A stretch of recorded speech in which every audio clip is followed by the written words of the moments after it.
ក្នុងវីដេអូនេះរឿងទី1ដែលយើងត្រូវធ្វើយើងត្រូវអាន instruction ឲ្យបានច្បាស់សិនថាក្នុងនេះគេចង់បានអីនៅក្នុងសំណួរបែបនេះគឺយើងត្រូវគូបកងអត្ថបទជាមួយនឹងព័ត៌មានអញ្ចឹងនិយាយរួមអត្ថបទគេអាចមាន passage A B C និងព័ត៌មាន1 2 3ចឹងអ្នកនរគ្នាត្រូវគូបកងគ្នាតែនៅក្នុង instruction គេនិយាយច្បាស់ដែរថានៅពេលដែលយើងគូបកងA B C ជាមួយនឹងព័ត៌មាន1ដល់5ក្នុងនឹងពេលខ្លះអាចគូបកងជាន់គ្នាក៏ថាបានដែរមកថាព័ត៌មានតែមួយហ្នឹងអាច A 2ដង B 2ដងអញ្ចឹងទៅអាស្រ័យទៅលើព័ត៌មានជាក់ស្ដែងនៅក្នុងអត្ថបទ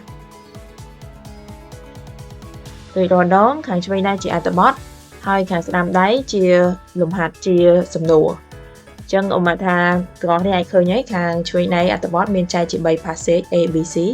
ហើយនៅខាងស្ដាំដៃមានសំណួរគូបកងមានចំនួន5ចឹងយើងចាប់ផ្ដើមពីអត្ថបទ A ទៅមុនថា paragraph A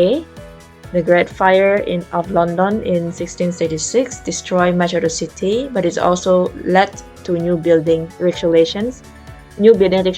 that require houses to be built with brick instead of wood. កន្លែងនេះគេចង់និយាយអំពី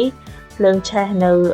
នៅទីក្រុង London ឆ្នាំ1966ហ្នឹងវាធ្វើឲ្យមានច្បាប់ថ្មីកើតឡើងដើម្បីឲ្យមនុស្សឈប់សាងសង់ផ្ទះហ្នឹងពីឈើព្រោះវាងាយឆេះឲ្យមកជាមួយ brick ឬក៏ឥដ្ឋវិញអញ្ចឹងយើងគូបកងជាមួយនឹងព័ត៌មាននៅខាងស្ដាំដៃយើងអានម្ដងមួយលេខ1 and even that encourage the use of safer building material តែវាស៊ីគ្នាអត់ដល់គ្នាឃើញថា safer material ដោយសារអីមានភ្លើងឆេះ right and even កន្លែងហ្នឹងគឺសំដៅទៅលើព្រឹត្តិការណ៍ភ្លើងឆេះហ្នឹងហើយដែលធ្វើឲ្យមនុស្សសម្រេចចិត្តថាឈប់កសាងផ្ទះពីឈើមកកសាងផ្ទះពីឥដ្ឋវិញអញ្ចឹងកន្លែងហ្នឹងចម្លើយវាស៊ីគ្នាព័ត៌មានដូចខ្ញុំមកសានិយាយថាពេលខ្លះឃើញរបៀបគេសរសេរខុសគ្នាតែសំខាន់គឺន័យដូចគ្នាដែលគេហៅថា paraphrase ហ្នឹងឯងសរសេរខុសគ្នាតែន័យដូចគ្នាអញ្ចឹង A ហ្នឹងគឺលេខ1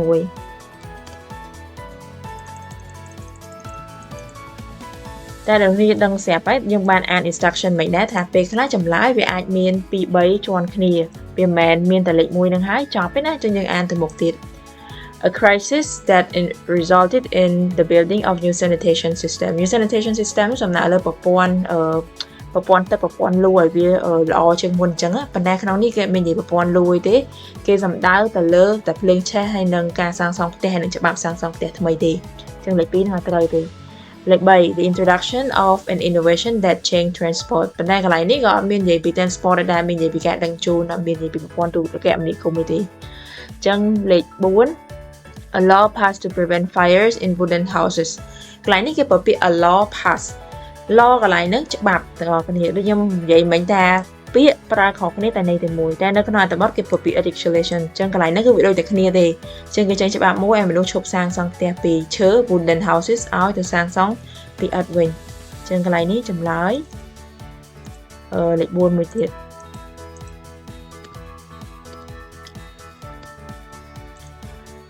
Paragraph B.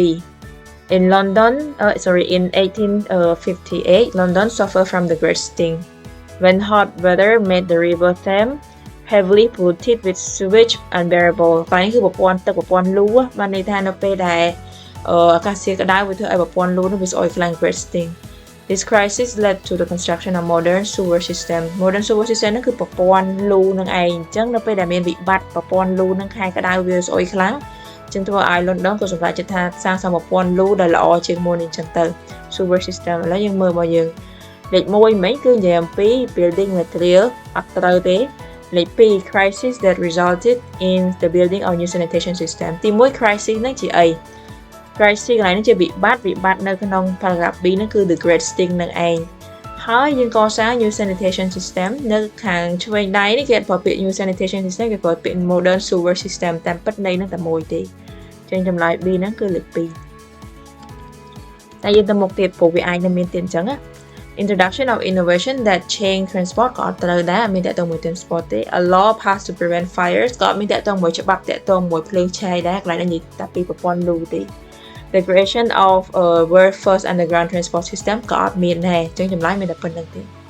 Paragraph C The London Underground the world's first underground railway ហ្នឹងសំដៅលើប្រព័ន្ធ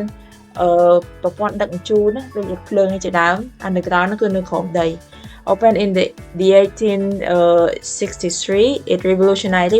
នឹងមានន័យថាបដិវត្តឬក៏ធ្វើឲ្យមានការផ្លាស់ប្ដូរថ្មី transport in the city and later inspired subway system worldwide បានន័យថាប្រព័ន្ធដឹកជញ្ជូនប្រព័ន្ធធ្វើដំណើរនៅក្រោមដីរបស់អង់គ្លេសនៅពេលហ្នឹងរបស់ London នៅពេលហ្នឹងគឺវាទំនើបអញ្ចឹងវាធ្វើឲ្យអ្នកផ្សេងទៀតប្រទេសផ្សេងទៀតក៏ចាប់ផ្ដើមមាន subway ដូចខាង London ដែរអញ្ចឹងកន្លែងនេះយើងមើលរបស់យើង I even encourage use on building material អត់ត្រូវទេវាអត់មាននិយាយពី material សម្រាប់សាងសង់ផ្ទះទេវាក៏អត់មាននិយាយពី sanitation system ដែរតែនិយាយពី transport ក្នុងអត្ថបទលេខ3នេះគឺបើពី introduction of innovation that change transport គេប្រើពាក្យ innovation គឺការបណ្ណាហារបបកំភើញច្នៃប្រឌិតថ្មីអញ្ចឹងណានៅក្នុងអត្ថបទគេប្រើពាក្យថា underground railway បាននេះវាថ្មីនៅឆ្នាំ1863ហ្នឹងបន្តមកទៀតវា revolutionize transport វាដូចជាបដិវត្តឧស្សាហកម្មមួយណាបដិវត្តការសាងសង់ប្រព័ន្ធ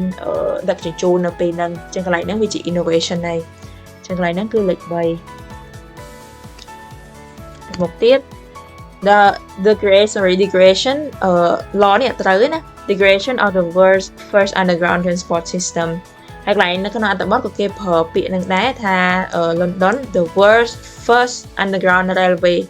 គេប្រើពាក្យ railway ហើយនៅក្នុងសំណួរគេប្រើពាក្យ transport system ហើយជាស្អែកដូចតែគ្នាទេ the world first underground railway ហើយនៅក្នុងសំណួរគេសួរ the world first underground transport system ន័យតែមួយទេអញ្ចឹងចម្លើយហ្នឹងគឺលេខ4មួយទៀត